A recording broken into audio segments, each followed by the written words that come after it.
Hello and welcome to the special interview with the unique global Indian. We are with Sri Manchala, CEO of Trianz, a leading digital transformation services firm. Sri is on the Forbes Technology Council and is the author of Crossing the Digital Faultline 10 Rules of Highly Successful Leaders in Digitalization. Interestingly, before he started out on his corporate journey, Sri was a member of the elite special forces of the Indian Army. Today, we are here to discuss key insights on digital transformation from his recent book. Thank you so much for being here with us, Sri. Nice to be here. Thank you for inviting me. First, I want to start out by asking you what really inspired you to writing Crossing the Digital Fault Line? And was the book already in the works when the pandemic hit? Or was it that the pandemic hit us and because of the digital transformation, the disruption that came about? Because today, digital transformation strategy and a roadmap to get there is very, very critical for any organization. Right. So, as you know, we are a digital technologies and transformation services firm. So we deal with a lot of issues around business model change and analytics and, helping management become data-driven, changing experiences that they deliver to various stakeholders, etc. But when we started on this journey, I would say about 4 or 5 years ago, the whole thing was very nebulous and very poorly understood. And so we started a research project to think about transformation from our end client's point of view. Consultants oftentimes tend to think from their point of view. And so we launched a massive global survey covering 18 industries worldwide. And we spoke to leaders across the enterprise to see what transformation meant to them, how they defined it, where they were today, where they want to go, how they are prioritizing, what kind of technologies they're investing in, how ready is the organization, their leadership, etc. And the idea behind that was for us to understand these transformations better, so we are more effective in advising our clients. We have to be ahead of our clients in what we do. When all of that data came in, which was over 10,000 responses, we analyzed that and we found some very interesting insights. We found that very few companies succeed, roughly around 7 to 8%, and this is pre-COVID. And we then went into the causal factors of their success. And we were able to document those. And we were able to see how companies evolve on the digital curve and what different stages of maturity mean. But what was very sort of provocative for me was what is the reason why these 7% succeed? Oftentimes we think about why people fail, but it's far more interesting to see why people succeed. Among so many factors, the single biggest thing that stood out for me was the ability of the leaders to understand what these transformations are and then confront the reality of change and actually do it. And so when those insights revealed themselves, I'm a CEO and I can put myself in the shoes of other CEOs and clients who I speak with. So I just felt that this would be a nice professional contribution to give back, to our clients and the industry at large. So I want to ask you, why the name, Crossing the Digital Fault Line? Because typically fault lines are associated with problems, and digital is really about transformation. It's about enabling business transformation, etc. So why did you come up with this very unique name, and what's the story behind that? Great question. There's an interesting anecdote behind it, which sort of became a metaphor that I used in the book.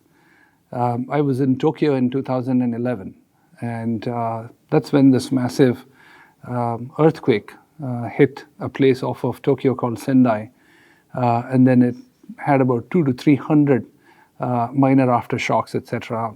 The world knows today, massive nuclear disaster, meltdown, hundreds of thousands of people dead, billions of dollars lost, etc. But in the moment when we were in the earthquake in Tokyo, everything was very different. The ground wasn't stable, skyscrapers were moving around, everything had come to a standstill.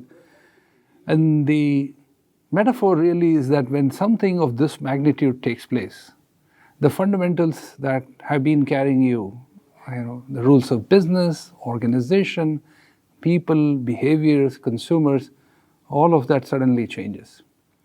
And as I was writing this book, that experience sort of came back to me because it was an out-of-the-world and larger-than-life experience.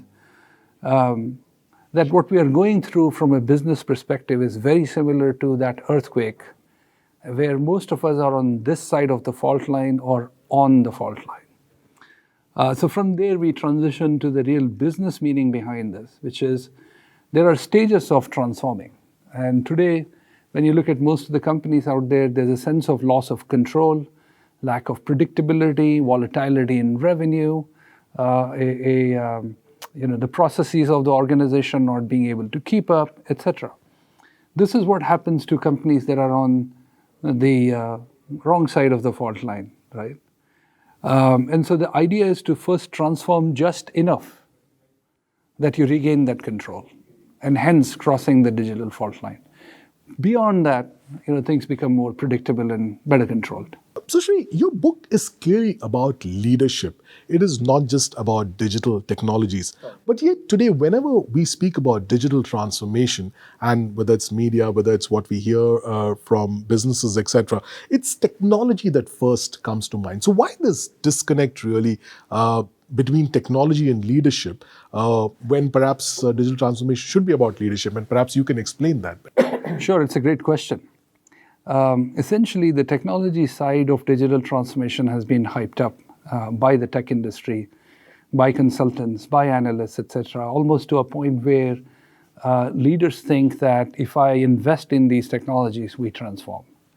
Whereas transformation is a process of moving a company from place A to place B, the way we do business today versus the way we need to do it tomorrow.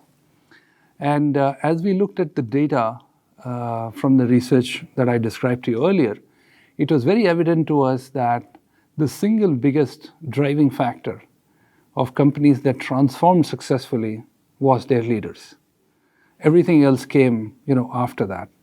And so I said that one has to elaborate on the sense of leadership in terms of how you understand a problem, how you plan your outcomes, how you plan your end states, and how you sort of move the organization from that place A to place B. And so therefore the leadership dimension becomes very, very critical. And when leaders get it and they move in harmony, the rest of the organization also moves. And technology in this game is an enabler. It's not an end in itself.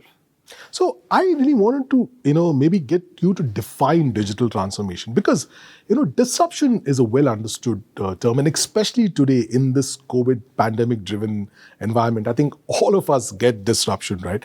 But like you said, digital transformation has become a buzzword. Clearly, much of what is touted as digital transformation isn't really digital transformation. So how do you define it? So let me give you a little bit background first, and then we'll come to the definition. We talked about what digital transformation is not, right? So what I'll say is that over the last 5 to 7 years, there is so much of convergence of technology, right? The way it has impacted society at large, behaviors, norms, buying patterns, usage patterns, etc., and what the end consumers of any industry end up doing with this technology, right?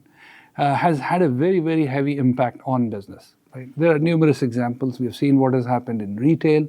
We have seen what has happened in entertainment, where the movie houses are less important, and it is Netflix and it is Amazon Prime that are more important, etc., etc. Now, when you think about transformation, right? Your transformation is a consequence of how customers have transformed, right? And so we have to start with the customers. We have to understand in this very strange sort of passage of time we are going through, economic ups and downs, generational change, digital habits, and now the pandemic. You have lost touch with your customers, the physical touch, in many industries, right?